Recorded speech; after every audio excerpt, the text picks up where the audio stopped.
ইফতার সামনে নিয়ে আল্লাহ সুবহানাহু তাআলার এই নামটি যদি আপনারা ২১ বার পড়েন, আল্লাহ সুবহানাহু তাআলা আপনাকে এত ধন সম্পদ দান করবেন, এত টাকা পয়সা দান করবেন যা আপনি রাখার জন্য জায়গা পাবেন না। আপনার জীবনে যত অভাব অনটন থাকুক, আপনার জীবনে যত দারিদ্রতা থাকুক, আল্লাহ সুবহানাহু তাআলা তা দূর করে দেবেন। আপনার কত কোটি টাকার ঋণ, কত লক্ষ লক্ষ টাকার ঋণ, আল্লাহ সুবহানাহু তাআলা নিজ কুদরতিভাবে আপনার ঋণ পরিশোধ করার ব্যবস্থা করে দেবেন। আপনার ঘরে কখনোই অভাব অনটন আসবে না, অভাব অনটন গ্রাস করবে না, আপনার জীবনে কখনোই দারিদ্রতা আসবে না। আল্লাহ সুবহানাহু তাআলা আপনাকে ধন সম্পদ সন্তান সন্ততি দিয়ে ভরিয়ে দেবেন যদি আপনারা নিয়ম মেনে আমল করতে পারেন। এই আমল করে আজ পর্যন্ত কেউ বিফল হয়নি। যারাই আমল করেছে সবাই আমল দ্বারা ফলাফল পেয়েছে। আপনাকে নিয়ম মানতে হবে, তারপর আমল করতে হবে। যদি আপনি ভিডিওটা টেনে টেনে ভিডিও দেখেন তাহলে আপনার দোয়া কবুল হবে না, কারণ আপনি কোনো একটা পয়েন্ট মিস করে ফেলবেন। তাই বলছি, না টেনে সম্পূর্ণ ভিডিও দেখার অনুরোধ রইল। আর যারা এখনও চ্যানেলটি সাবস্ক্রাইব করেননি, প্লিজ চ্যানেলটি সাবস্ক্রাইব করে পাশে থাকবেন। আপনি যদি চান যে আপনার জীবনে ধন সম্পদ টাকা পয়সা সন্তান সন্ততি আল্লাহ সুবহানাহু তাআলা বাড়িয়ে দেখ, আপনার জীবনে সুখ শান্তি দেখ, আপনার বেকারত্ব দূর করুক, আপনার জীবনে সচ্ছলতা দান করুক, তাহলে এই মাহে রমজান হচ্ছে আপনার জন্য সুবর্ণ সুযোগ।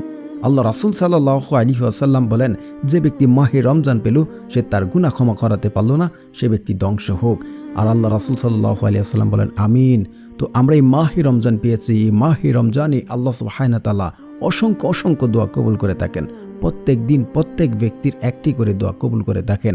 যদি আপনি সঠিকভাবে সঠিক নিয়মে চাইতে পারেন, আল্লাহ রাব্বুল আলামিন আপনার দোয়া কবুল করবে। আপনি যা চান আল্লাহ তাআলা আপনাকে তা দান করবে। আপনার টাকার দরকার, কঠিন বিপদে পড়ে আছেন, ছেলে বিয়ে দিতে পারছেন না, মেয়েকে বিয়ে দিতে পারছেন না, ঋণ দূর করতে পারছেন না, এভরিথিং যা কিছু সমস্যা থাকুক, আল্লাহ সুবহানাহু তাআলা সব সমস্যার সমাধান করে দেবেন এই একটি আমলের মাধ্যমে। আল্লাহ তাআলা পবিত্র কোরআনে বললেন, তোমরা আমার কাছে দোয়া করো, আমি তোমাদের দোয়া কবুল করব। আল্লাহ তাআলা আরও বলেন, উদউনি আস্তাজিব লাকুম, তোমরা আমাকে ডাকো, আমি তোমাদের ডাকে সাড়া দেব। আল্লাহ রাসূল সাল্লাল্লাহু আলাইহি ওয়াসাল্লাম হাদিসে বলেন, যখন কোনো বান্দা আল্লাহ তাআলার কাছে দু হাত তুলে, আল্লাহ রাব্বুল আলামিন ওই বান্দাকে খালি হাতে ফেরত দিতে লজ্জাবোধ করেন। আল্লাহ কখনই তার বান্দাকে খালি হাতে ফেরত দেন না, কখনোই না। আপনাকে সঠিকভাবে চাইতে হবে। যেহেতু মাহে রমজান চলছে, ইফতার সামনে নিয়ে দোয়া করলে আল্লাহ সুবহানাহু তাআলা সে দোয়া কবুল করেন।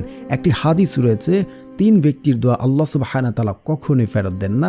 তার মাঝে প্রথম নম্বর হচ্ছে রোজা অবস্থায় যে ব্যক্তি রোজা রাখলো, ইফতার সামনে নিয়ে দোয়া করলো, তার দোয়া আল্লাহ সুবহানাহু তাআলা কখনোই ফেরত দেন না।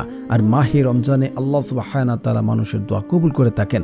কিন্তু এই ইফতারের সময় আমাদের মা বোনেরা কি করে, বিভিন্ন কাজে, সংসারের কাজে, ইফতার বানানিতে বহু ব্যস্ত থাকে। এটা কেমন হয়ে গেল না যে এক ব্যক্তি সারাদিন কাজ করলো, কাজ করে যখন সে তার মনিবের কাছ থেকে খাজানা ফিরিয়ে নেবে তখন সে কোনো কিছু চাইল না। এটা এমন হয়ে গেল না, আল্লাহ সুবহানাহু তাআলা তো এই সময় সব কিছু দান করেন, তার কাছে চাইলে তা পাওয়া যায়, কিন্তু আপনি চাইলেন না। আপনি তো ওই ব্যক্তির মতন হয়ে গেলেন যে ব্যক্তি সারাদিন কাজ করলো, তার মালিকের কাছ থেকে কিছু নিল না। আপনি আল্লাহ তাআলার কাছে চাইবেন, ওই সময় আল্লাহ তাআলা আপনাকে দেবেন। এটা হাদিস দ্বারা প্রমাণিত রয়েছে। আমরা অনেকে আছি, যদি আমি আজকে আপনাকে জিজ্ঞাসা করি, হে ভাই, হে যুবক ভাই, আপনার কি সমস্যা, আপনার জীবনে কি এমন দুঃখ রয়েছে, সব কিছু আমাকে খুলে বলেন, তখন দেখা যাবে আপনি একটা লিস্ট করে বড় একটি লিস্ট আমার সামনে ধরিয়ে দেবেন। আপনার অনেক সমস্যা, আপনার টাকার সমস্যা, বেকারত্ব রয়েছেন, মনে শান্তি নেই, স্ত্রী কথা শুনছে না, সন্তান কথা শুনছে না, স্বামী কথা শুনছে না, স্বামী মারধর করছে, এমন হাজার হাজার সমস্যা মানুষের সামনে উপস্থাপন করে তুলে ধরবেন। কিন্তু যে রব্বে কারিম আল্লাহ সুবহানাহু তাআলা চাইলে সব কিছু দিতে পারেন, ওই মাওলার কাছে আপনি চান না। তখন আপনি রান্নার কাজে ব্যস্ত থাকেন, আপনি ইফতার বানাতে ব্যস্ত থাকেন, বিভিন্ন কাজে ব্যস্ত থাকেন। কিন্তু আমরা রব্বে কারিমের কাছে আমরা কোনো কিছু চাই না। এক ব্যক্তি আল্লাহ তাআলার কাছে চাচ্ছে, হে আল্লাহ, তুমি আমাকে মিলিয়ন মিলিয়ন টাকা দান করুন। এক ব্যক্তি পাশ থেকে বলছে, আরে আহম্মক, তুই কি বলছিস, আল্লাহ সুবহানাহু তাআলার কাছে এত কিছু চাচ্ছিস? তখন সে বলে, আমি আহম্মক না, আহম্মক হচ্ছে তুমি, কারণ আল্লাহ সুবহানাহু তাআলার কাছে কোনো কিছু অভাব নেই। আমি তো তোমার কাছে চাইনি, আমি রব্বে কারিমের কাছে চেয়েছি, যে আল্লাহর কাছে কোনো কিছুর অভাব নেই। তো আমরা চাইতে জানি না, ওই সময়টা আমরা বিভিন্নভাবে খেলায় নষ্ট করে ফেলি। ইফতারের সময় ছোট ছোট যে বাচ্চা থাকবে তাদেরকে নিয়ে দোয়া করবেন, তাদের দোয়া কবুল করা হয়। তাদের নিয়ে দোয়া করুন। ইনশাআল্লাহ আল্লাহ তাআলার কাছে আপনার দুঃখ কষ্ট সব কিছু খুলে বলেন, আল্লাহ রাব্বুল আলামিন আপনার দুঃখ দূর করবেন, আপনার অভাব দূর করবেন, আপনাকে টাকা পয়সা দান করবেন। আল্লাহ সুবহানাহু ওয়া তাআলাই পারে, কারণ দোয়া এমন শক্তিশালী যে বান্দার ভাগ্য পরিবর্তন করতে পারে কেবল দোয়ার মাধ্যমে। আল্লাহর সিদ্ধান্ত পরিবর্তন করতে পারে কেবল দোয়ার মাধ্যমে, অন্য কোনো কিছু নেই আল্লাহ সিদ্ধান্ত পরিবর্তন করাতে পারে। আপনাকে সঠিকভাবে দোয়া করতে হবে। এখন অনেকে বলেন যে এত কিছু দান করেন, তাহলে আমরা আমল করছি, আমল দ্বারা আমরা কেন ফলাফল পাচ্ছি না, আমাদের দোয়া কেন কবুল হচ্ছে না? আমি তাদেরকে বলতে চাচ্ছি, যারা আমল করে ফলাফল পাচ্ছেন না, আমলে কোনো সমস্যা নেই, সমস্যা আমার আপনার। দেখুন আপনার মাঝে এই গুণগুলি, এই শর্তগুলি রয়েছে কিনা। যে শর্ত থাকলে আপনার দোয়া কখনোই কবুল করা হবে না। 1 নাম্বার হচ্ছে, যে ব্যক্তি হারাম খাবার খাবে তার দোয়া কবুল করা হবে না। আল্লাহ সুবহানাহু ওয়া তাআলা পবিত্র, তিনি পবিত্রতা পছন্দ করেন। হারাম দ্বারা গঠিত শরীর জান্নাতে প্রবেশ করে না। আপনাকে অবশ্যই হালাল খাবার খেয়ে দোয়া করতে হবে। দ্বিতীয়ত হচ্ছে, আত্মীয় সম্পর্ক চিহ্নিতকারী দোয়া কবুল করা হয় না। আমাদের মাঝে এমন অনেক যুবক ভাই রয়েছেন, এমন অনেক বাবা, এমন অনেক পিতা রয়েছেন যে তার কন্যাকে, তার বোনকে তার বাপের সম্পত্তি ভাগ দিতে চায় না। এর জন্য তারা তাদের সাথে সম্পর্ক রাখতে চায় না, পাড়া প্রতিবেশীর সাথে সম্পর্ক রাখতে চায় না। এমন ব্যক্তিরা যদি দোয়া করেন আত্মীয় সম্পর্ক, রক্তের সম্পর্ক চিহ্নিত করে, তাদের দোয়া কবুল করা হবে না। হাদিস রয়েছে, যে ব্যক্তি আত্মীয় সম্পর্ক চিহ্নিত করে তার রিজিক ঘাটতি দেখা দেবে, তার রিজিক সংকীর্ণ হয়ে যাবে, তার আয়ু কমে যাবে। তো যারা আত্মীয় সম্পর্ক চিহ্নিত অবস্থায় রয়েছেন, দোয়া করলে আপনার দোয়া কবুল হবে না। তৃতীয়ত হচ্ছে, এই ভুলটা সবাই করে, যা হচ্ছে আমি আমল করছি, আমল দ্বারা ফলাফল পাচ্ছি না, তাড়াহুড়াটা করা। এই তাড়াহুড়া করলে আপনার দোয়া কবুল হবে না।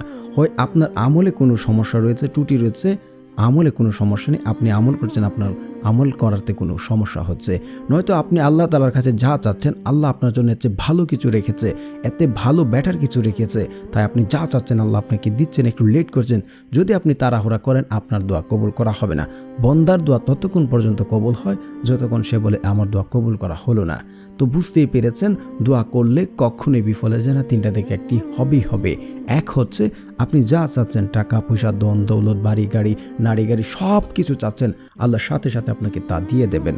নয়তো বা সেটা আপনার জীবনে বড় কোনো ক্ষতি হতো, অ্যাক্সিডেন্ট হতেন, আপনার স্ত্রীর অসুস্থ হতো, আপনার সন্তানের অসুস্থতা হতো, এই দোয়ার বদলতে আল্লাহ সুবহানাহু ওয়া তাআলা সেই সব ঝামেলা থেকে আপনাকে বাঁচিয়ে রাখেন। হয়তোবা আপনার জন্য সেটা আখিরাতের জন্য রেখে দেন, আপনি জাহান্নামী হতেন, এই দোয়ার বদলতে আল্লাহ সুবহানাহু ওয়া তাআলা আপনাকে জান্নাত দান করবেন। দোয়া কখনোই বিফলে যায় না। সর্বশেষ হচ্ছে, যে আমল করছে, দোয়া করছে, পুনরায় পাপ কাজ করছে, তার দোয়া কবুল করা হবে না, কখনোই না। এই ভুল যদি আপনার মাঝে দেখে থাকে, আপনার দোয়া কখনোই কবুল হবে না, কখনোই কবুল হবে না। এখন কথা হচ্ছে, তাহলে আমলটি আমরা কিভাবে করব? এই শর্তগুলো আমরা মেনেছি। আমলটি করতে হলে আপনাকে ইফতারের আগে উজু করে আসতে হবে। ইফতারের কাজ 10-15 মিনিট আগেই করে নেবেন, করে আপনারা সবাই করে বসবেন, বাচ্চাদেরকেও সাথে নেবেন, নিয়ে আপনারা মন এবং একিন এবং বিশ্বাস রাখবেন, মনকে স্থির করবেন, আমি আমল করছি, আমল দ্বারা আমি ফলাফল পাবো, আল্লাহ আমাকে দেবে। আপনি যদি এমনটা ভাবতে পারেন, আল্লাহ সুবহানাহু ওয়া তাআলা আপনাকে দেবে। অনেকে বলে আল্লাহ সুবহানাহু ওয়া তাআলাকে এত কিছু দেবেন। যে ব্যক্তি আল্লাহর উপরে তাওয়াক্কুল করবে, আল্লাহর উপরে বিশ্বাস রাখবে, ক্ষমা চাইবে, আল্লাহর দিকে ফিরে আসবে, আল্লাহ সুবহানাহু ওয়া তাআলা সূরা নূহ আয়াত নাম্বার 11 থেকে 12 ভিতরে আল্লাহ সুবহানাহু ওয়া তাআলা বলছেন, ওই ব্যক্তিকে ধন সম্পদ সন্তান সন্তুষ্টি দ্বারা আল্লাহ সুবহানাহু ওয়া তাআলা পরিপূর্ণ করে দেবেন। আর যদি আপনি নিজ থেকে কনফার্ম হতে পারেন আল্লাহ আমার দোয়া কবুল করবে, আমার মনে হচ্ছে আমার দোয়া কবুল হচ্ছে, 100% নিশ্চিত থাকেন আপনার দোয়া কবুল হবে। আল্লাহর কসম করে বলছি, আল্লাহর কসম করে বলছি। তারপরে হচ্ছে আপনার ইস্তিগফার পড়বেন। ইস্তিগফারের ভাই বহু ফজিলত রয়েছে। ইস্তিগফার পড়লে আপনি যদি দুনিয়াতে কঠিন থেকে কঠিন বিপদে পড়েন, যে বিপদ থেকে উদ্ধার হওয়ার জন্য আপনি কোনো পথ খুঁজে পাচ্ছেন না, দেওয়ালে পেট টেকে গেছে, মিথ্যায় মামলায় ফেসে গেছেন, এমন জায়গা থেকে উদ্ধার হওয়ার কোনো পথ খুঁজে পাচ্ছেন না, বেশি বেশি ইস্তিগফার পড়লে আল্লাহ সুবহানাহু ওয়া তাআলা ওই সকল বিপদ আপদ থেকে আপনাকে উদ্ধার করবেন, কুদরতিভাবে পথ দেখিয়ে দেবেন। আপনার সংসারে অভাব অনটন দুঃখ কষ্ট রয়েছে, সংসারে রিজিকের সংকীর্ণ রয়েছে, আপনি পাপ করতে করতে আপনি হতাশ হয়ে গেছেন, আপনার মনে শান্তি নেই, আপনি বেশি বেশি ইস্তিগফার পড়ুন, এই সকল ঝামেলা আল্লাহ সুবহানাহু ওয়া তাআলা দূর করে দেবেন। শুধু তাই নয়, আপনাকে এমন সকল জায়গা থেকে, এমন সকল উৎস থেকে রিজিক দান করবেন যা আপনি কোনোদিন চিন্তা করেননি। 100 বার ইস্তিগফার পড়ে নেবেন, আস্তাগফিরুল্লাহ আস্তাগফিরুল্লাহ আস্তাগফিরুল্লাহ। তারপর আপনারা পড়ে নেবেন দুরূদ শরীফ। দুরূদবিহীন দোয়া কবুল করা হয় না, সেটা আসমানে গিয়ে ঝুলন্ত অবস্থায় থাকে। তো রাসূল সাল্লাল্লাহু আলাইহি ওয়াসাল্লামের উপরে আপনারা দুরূদ পড়ে নেবেন। তো যারা পারেন না, আমার সাথে সাথে পড়ে নিন, শুনলে হয়ে যাবে ইনশাআল্লাহ। আল্লাহুম্মা সাল্লি আলা মুহাম্মাদি ওয়া আলা আলি মুহাম্মাদ কামা সাল্লাইতা আলা ইব্রাহিম ওয়া আলা আলি ইব্রাহিম ইন্নাকা হামিদুম মাজিদ। আল্লাহুম্মা বারিক আলা মুহাম্মাদি ওয়া আলা আলি মুহাম্মাদ কামা বারাকতা আলা ইব্রাহিম ওয়া আলা আলি ইব্রাহিম ইন্নাকা হামিদুম মাজিদ। তারপর আপনারা পড়ে নেবেন সূরা ফাতিহা একবার। বিসমিল্লাহির রহমানির রহিম, আলহামদুলিল্লাহি রাব্বিল আলামিন, আর রহমানির রহিম, মালিকি ইয়াউমিদ্দিন, ইয়্যাকা না'বুদু ওয়া ইয়্যাকা নাস্তাইন, ইহদিনাস সিরাতাল মুস্তাকিম, সিরাতাল লাযিনা আন'আমতা আলাইহিম গায়রিল মাগদুবি আলাইহিম ওয়ালাদ-দাল্লিন, আমিন। তারপর আপনারা পড়ে নেবেন 20 বার সূরা ইখলাস। বিসমিল্লাহির রহমানির রহিম, কুল হুয়াল্লাহু আহাদ, আল্লাহুস সামাদ, লাম ইয়ালিদ ওয়া লাম ইউলাদ ওয়া লাম ইয়াকুল লাহু কুফুয়ান আহাদ।